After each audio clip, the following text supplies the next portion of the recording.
Mikosh, so it's your 3rd anniversary. Well, let me tell you, if you're a real good boy, better yet, if you're a bad boy, I'm going to show you how to really celebrate your anniversary in style. Oh, thanks for Nashville, big guy. Al,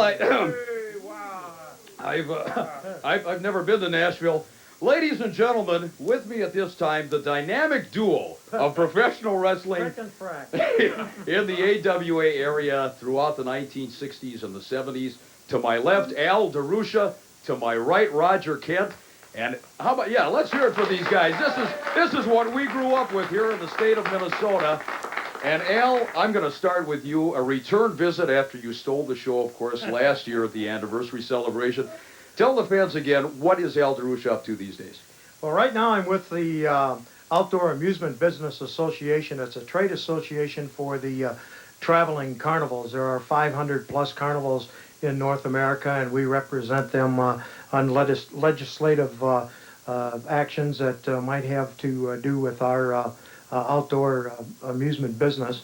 And I visit a lot of carnivals and go to a lot of state carnival conventions. So I actually started in the carnivals back in the 40s, so I'm right back where I started. But this wrestling is still my first love. And I don't want to take up a lot of time, but I do want to sincerely congratulate you. And I do watch your show almost every Saturday night. I really do. And it's a very good show. And it's great to see a local wrestling show doing well. Right now, without a doubt, yours is the best wrestling program on the air, and I really enjoy your Saturday night at Ringside. Well, thank you. You do a very much. good job. I appreciate that. I remember when you were running around the Calhoun Beach Hotel, and Wally used to say, "Get that guy out of here." He still does. Are you kidding? All right, back to Roger Kent. And Roger, for so many years, the voice of all-star wrestling here in the state of Minnesota. Let's go up to the present time. What's going on with Roger Kent? Oh, golly, I've been busy. I've been teaching at North High all day today. I've been running KBEM radio. I've got my stopwatch in my pocket. I quick shaved, came down here. I'm not kidding you. And he's got it. And I leave from here, and there's my key to Channel 11 television to go in and do their announcements. So I'm kind of a busy guy. You're busy indeed. And all those years with the AWA, how many years in total? Well, 23 with the AWA and 3 years with the WWF until everybody left Vern Gagne in the AWA with Hulk Hogan and all the rest of them. Let's see, Jim Brunzell, Jesse the Body Ventura. They had good reasons to leave, and he had a lot of lawsuits involved with them, including me. And I think the last time I talked to find out how many lawsuits were in effect were about 9. That's why I left. I think you made that pretty clear. All right, okay. Let's go back to those days in the studios. The bizarre characters that you encountered in professional wrestling over the years. Give me the ones that stand out. Well, Andre the Giant. Now, Gene Okerlund was on the show. I was bigger than some of the wrestlers, so they got Gene, who was quite short, and he made the other people look a lot larger.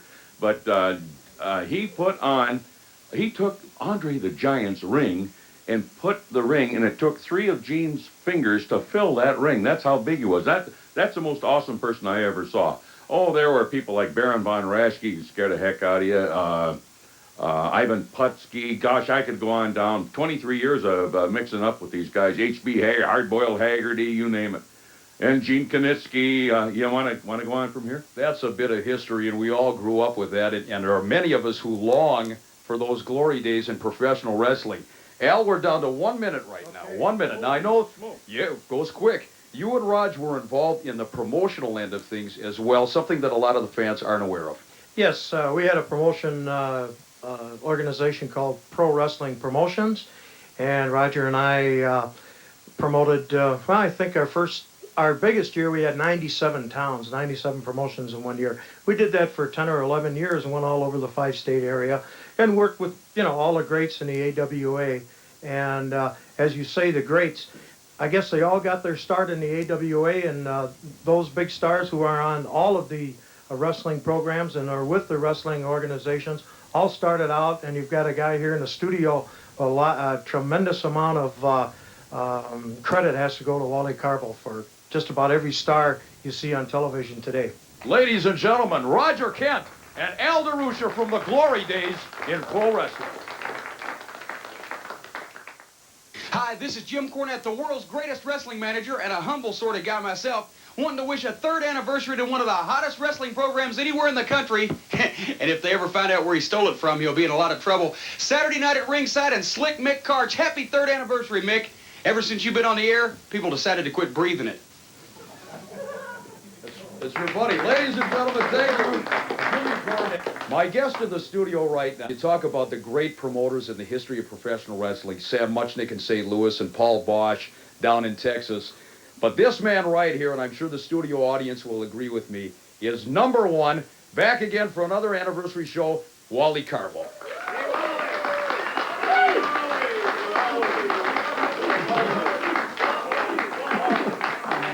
Well, thank you. You mentioned 2 great friends of mine, Sam Muchnick from St. Louis, promoted St. Louis, and Paul Bosch was in Houston, Texas. Paul passed away, but they were very easy to work with, and they took good care of their talent and everything else. And I want to say something. I wouldn't have been successful if I didn't have the talent right here in our backyard, and some great talent. And I'm glad that they went on to bigger and better things. And there are some fellas here right now, like Buddy Wolf and Jim Brunzell and the Baron. Crusher still catches a match now and then. And I try to get Mad Dog Visanya. I talked to him the other night. He said to say hello, and he said, tell Mick Karch to behave himself. Well, if the dog says it, I'm going to do it. And congratulations to you. You're doing a very good job. And Al is right. They have to have some local flavor. And it'll brings out different fellas that probably will never get an opportunity to get in the wrestling ring. And this way, they will start maybe in a smaller way, but they'll develop. Kurt Hennig developed. You can go on and on, and I'm talking about Kurt Hennig, which is a big star right now. And you'll be surprised how the young talent coming from here in years to come will be big-time talent. Certainly the state of Minnesota has long been a spawning bed for great wrestlers. And before we go any further, I want to thank you, Wally Karbo, because when everybody else on the local wrestling scene gave up on me years ago, you stayed in my corner, and I appreciate that very much. Let's get the photograph up on the screen right now if we can. Now, there's a shot, ladies and gentlemen. That is our buddy Wally there on your left. And to the right, the former heavyweight boxing champion of the world in Jack Dempsey. And Wally, how far back does this one go? That goes back about 18, 19 years. In that picture, Jack was saying, I wish I could referee like you can. I says, yes, Jack, I wish I could hit like you can. Well, there's no doubt about that. Of course, you hobnobbed with the best of them over the years. A lot of fans don't know you were one of the really accomplished referees in this sport. I was fortunate to get a chance. I started when I was 18 years old. I believe I refereed over 9,000 matches in my lifetime. When I reached the 9,000 match, I figured I had enough, so I took it easy and got into matchmaking and promotion. And certainly it got easier after that. Last year when we had you on the show, Wally, you told us how long you have been involved with professional wrestling. Tell us again now, a year later. I started in 1930. I believe this will be about 54 years in professional wrestling, and I'm still going on. I thought I'd be taking it easy, but somehow somebody called me one day. He says, we need you as a commissioner. I says, well, I don't know. He says, it's ladies wrestling. He didn't have to ask me again. Well, I kind of thought that. As soon as they said that, Wally was on the next flight out. And that, of course, is the LPWA, really one of the great organizations for lady wrestlers in the country. That's true. And there's one reason for that is Brad Ringens, which I believe is the finest trainer of all time. I mean it. The finishing touches of the Road Warriors and Wayne Bloom, Enos, and different fellas may be right here, right now. Brad Ringens trained the guy that wanted to gold medal in the Olympics. He trained Japanese wrestlers to go against the Russian wrestlers. I don't know how many other people that he trained, and he's training the girls right now. And believe me, once you're trained by Brad Ringens, you're going to be the tops of the business. Ladies and gentlemen, one of the great names as a wrestler in Brad Ringens. And this man, a lot of people said that the Twin Cities wrestling scene kind of went on the downward slide a little bit after the departure of the greatest promoter in the history of this sport in Wally Karbo.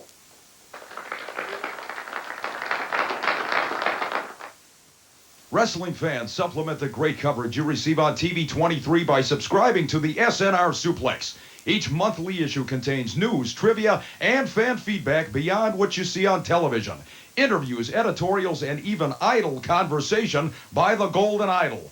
For a limited time, new subscribers receive a full-color wrestling magazine from Japan. Send $19.95 check or money order payable to Mick Karch for the next 12 issues. And show the world you think SNR is the hottest show in town with your SNR Body Slam bumper sticker. Only $3, postage and handling included. Get yours today. All right, everybody, we continue with the SNR 3rd anniversary celebration. Before I talk to my guest, if we can get the photograph cranked up on the screen right now, that takes you back. Oh, my goodness, look at that. That goes back to about 1974, I believe, 73 or 74. On your left, with the Crusher is a Loser t-shirt, that is Larry Hynemi, and of course, the man on your right, my guest. You look a little bit different there. He is one of the toughest wrestlers in the history of this sport, let me tell you. From the 1970s, certainly his heyday here in the Twin Cities area, beautiful Buddy Wolf.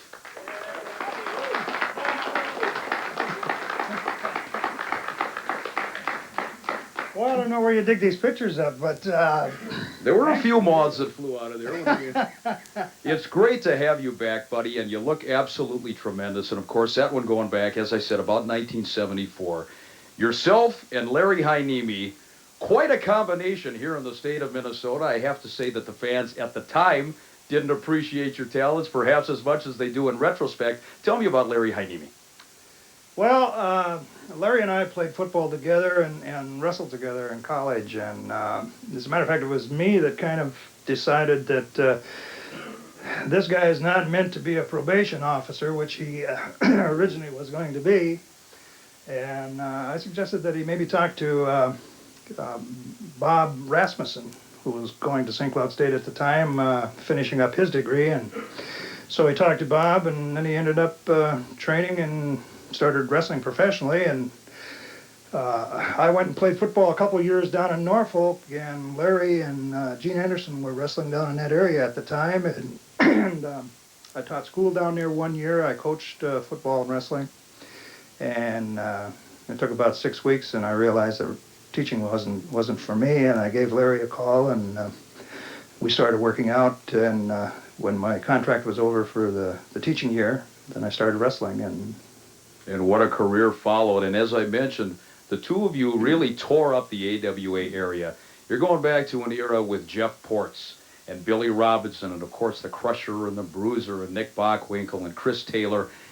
Any particular opponent from that era that stands out as perhaps your toughest? well, there's a number of opponents in different aspects that were tougher in one way or another. Billy Robinson certainly was a very tough opponent because of his tremendous abilities. There's a guy named Johnny Valentine that I wrestled a number of times down in Texas, and yet I think probably the opponent that was the toughest, and yet I enjoyed going up against him because it was hell-bent for election, and he gave it his all. And he was a heck of an athlete at whatever he tried, and that was Wahoo McDaniel. And Wahoo McDaniel now returning to the state of Minnesota, and certainly we remember that as well. Yes, that violent feud between yourself and Wahoo McDaniel, the old Squahoo t-shirts and what have you from the 1970s. We haven't forgotten about that. We're down to less than 1 minute. I can't let you go without talking about the Muhammad Ali encounter. Just before Ali was going to be the boxer-wrestler confrontation with Inoki in Japan, you got into the ring with Ali in 30 seconds. What kind of an experience was that? Well, it was an experience of a lifetime, really, because Muhammad Ali was probably the best-known heavyweight boxer that that the world has known, and the guy was certainly one of the fastest and quickest boxers around. And it was, like I say, a tremendous experience for me. It was on Wide World of Sports, and that it was, and you held your own in the boxing ring and in the wrestling ring. He's a great one. Beautiful Buddy Wolf.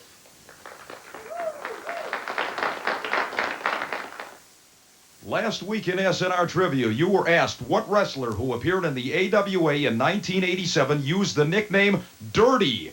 The answer was Dirty Dick Slater. You'll win a great prize again this week if you can tell me which of the following wrestlers was the last to compete for the AWA.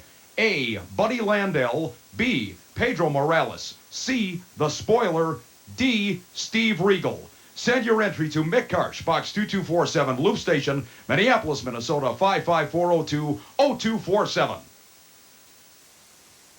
All right, everybody, we'll get to my guess in just a moment. That was regular trivia. Now we're going to talk about super trivia because we got a winner this week. Mark Freiberg, you did it again, buddy. Let's get the photographs cranked up on the screen and tell you who they are. First of all, that's what... Oh, we're going right to that. All right. Mark, you got a brief glimpse of those prizes, buddy, and I hope you enjoy them. Photograph number 1, that is the former manager of Dino Bravo in the World Wrestling Federation. That is Frenchie Martin. On to number 2, one half of the British Bulldogs, the Dynamite Kid. Number 3, Alexis Smirnoff, or as he was known here in the Twin Cities, Cecil Dubois. On to number 4, that is Big John Studd. And number 5, Evan Johnson, very, very short-lived career as a pro.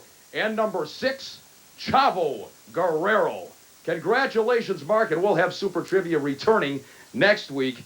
But right now, ladies and gentlemen, as you can see, we have some championship belts here. This past week in Stillwater, Minnesota, in the finals of a tournament to crown a PWA champion, the Golden Idol, I've got to give him credit, he took his tag team, the Punishers, to the PWA championship.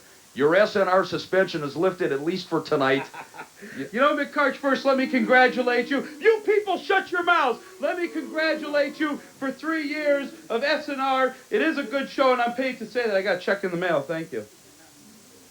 You are an idiot. Now let's talk about what happened.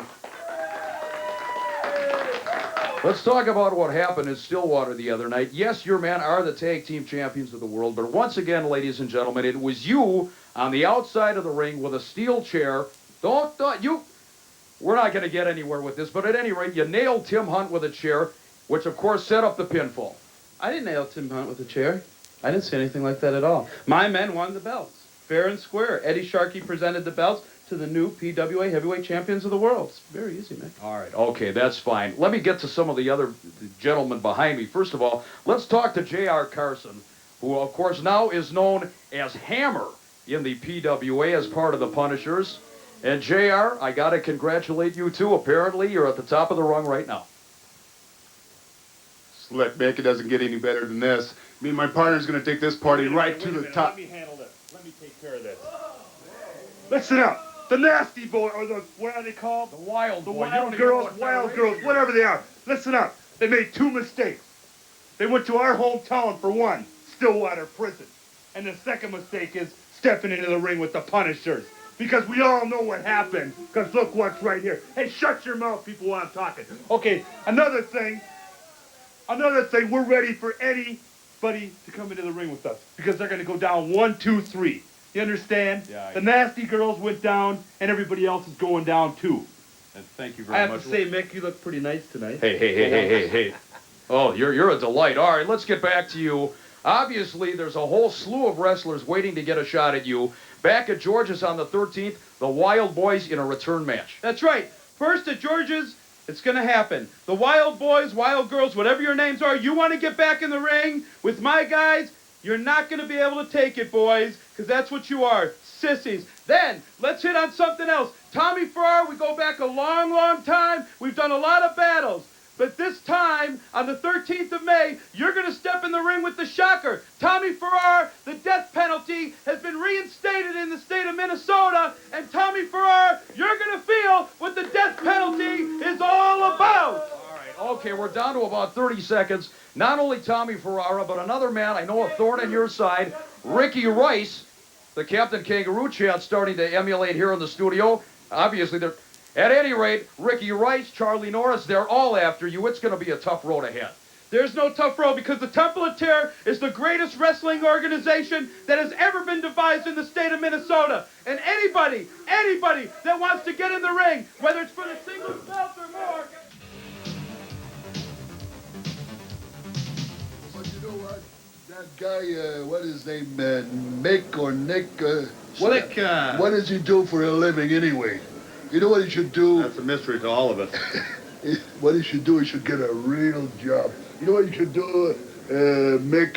Why don't you go get a job at washing dishes in a restaurant, something like that, you know? Over here in the mall, they need somebody to wash the floors, pick up the paper and stuff like that. Because as far as I'm concerned, Mick, as an announcer, you're not the king of the hill.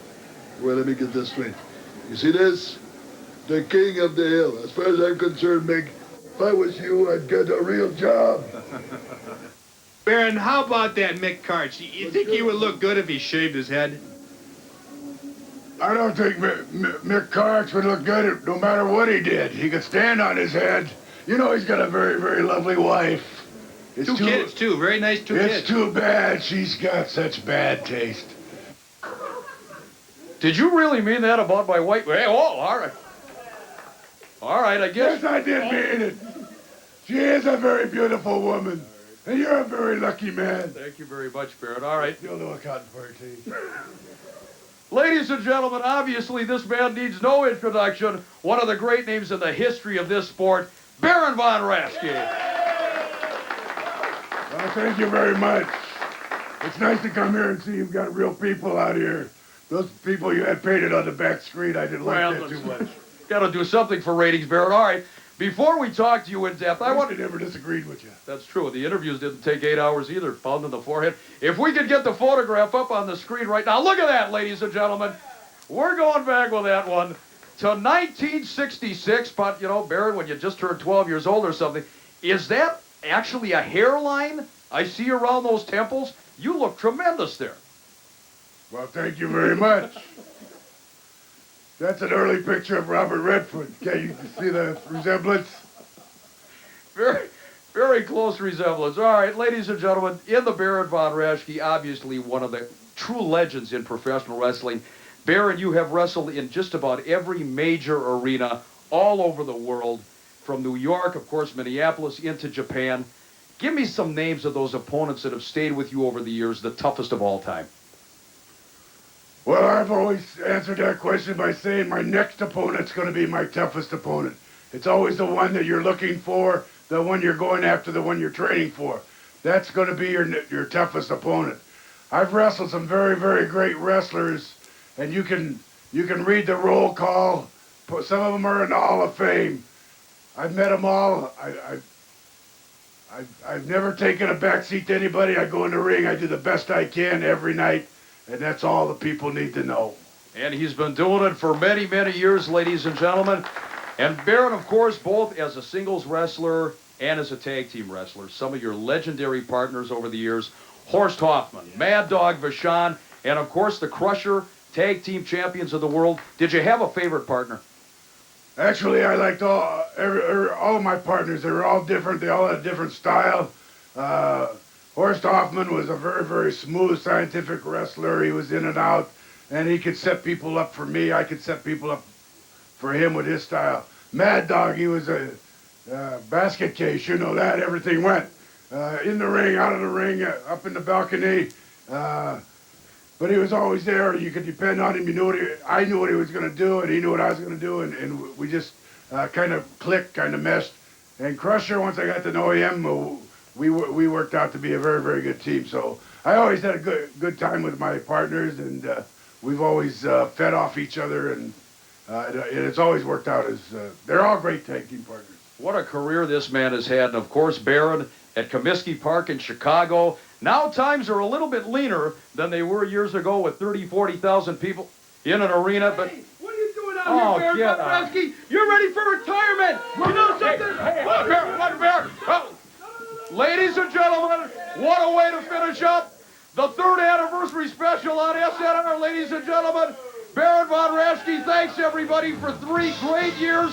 We got to get... Maybe they'll be the next opponent. Well, as long as it's not me, we'll see you next Saturday night at